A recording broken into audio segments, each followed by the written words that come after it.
नमस्कार बंधुरा केमन आছেন আপনারা সবাই आशा करी ভালো আছেন। তো আজকে আমি ক্যাপসিকাম আর পেঁয়াজের পকোড়া নিয়ে চলে এসেছি আপনাদের সামনে। আমি গোল গোল করে কেটে করে নিচ্ছি, কিরকম ভাবে করছি সেটা দেখুন আমার সঙ্গে। ক্যাপসিকাম আর অনিয়ন পকোড়া বানানোর জন্য আমি ক্যাপসিকামগুলোকে এইরকম ভাবে গোল গোল করে রিং রিং করে কেটে নিয়েছি। তার সঙ্গে পেঁয়াজগুলোকে এইভাবে রিংয়ের মতো করে কেটে নিয়ে ছাড়িয়ে রেখেছি, মাঝখান থেকে আলাদা আলাদা করে নিয়েছি, এইভাবে কেটে নিয়েছি। এবারে ব্যাটারটা তৈরি করি। প্রথমেই দিয়ে দিচ্ছি বেসন পরিমাণ মতো, খুব বেশি ঠিক হবে না ব্যাটারটা, আবার একদম জলের মতো পাতলাও হবে না।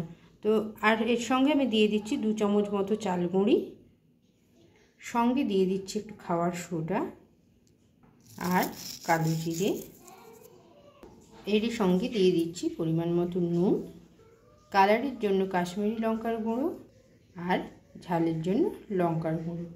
ব্যাস, এবার জল দিয়ে ভালো করে ব্যাটারটাকে আমি তৈরি করে নিচ্ছি। খুব বেশি একদম মোটাও হবে না আর একদম পাতলাও হবে না, আমি জল দিয়ে মিশিয়ে নিচ্ছি। জল দিয়ে গুলিয়ে ব্যাটারটা তৈরি করে নিয়েছি, খুব বেশি পাতলাও নয় আর একদম মোটাও নয়, এইভাবেই তৈরি করে নিয়েছি। আর এদিকে ততক্ষণে কড়াইটা গরম করে নিয়ে তেল দিয়ে দিয়েছি, তেলটা ভালো করে গরম হতে দেব।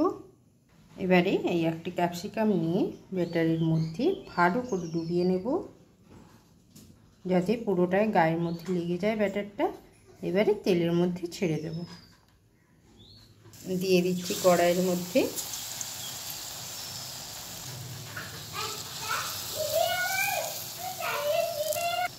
একটা সাইড সুন্দরভাবে হয়ে গেলে আরেক সাইড উল্টে দিচ্ছি। আরও একটা দিয়েছিলাম, সেটা উল্টে দিচ্ছি সুন্দরভাবে। এইভাবে লাল লাল করে এক একটা করে ভেজে নেব।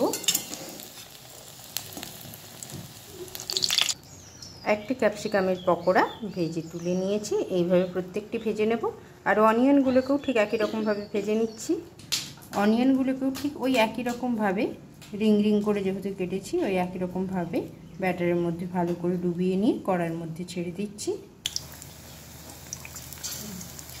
অনিয়নগুলোকেও ঠিক এইভাবে ছেড়ে দিচ্ছি গোল গোল করে, দেখতে সুন্দর লাগে আর কিছুই না।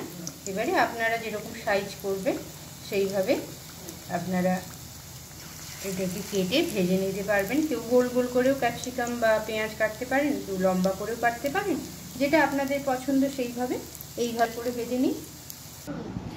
এই দেখুন, এইভাবে আমি সমস্ত ক্যাপসিকাম আর অনিয়নগুলোকে ভেজে নিয়েছি, সঙ্গে কয়েকটা চিলিও ভেজে নিয়েছি, গোটা সমেত ডুবিয়ে ভেজে নিয়েছি। দেখতে বেশ সুন্দর লাগে, খেতে তো অসাধারণ হয়, তেলে ভাজা অসাধারণই লাগে খেতে সব সময়। তো এইভাবে একবার অবশ্যই বাড়িতে বানাবেন, আপনাদের পছন্দ মতো সাইজে বানাবেন, খেতে খারাপ লাগবে না। আজকের মতো এইটুকুই রাখলাম বন্ধুরা, নমস্কার, সবাই ভালো থাকবেন।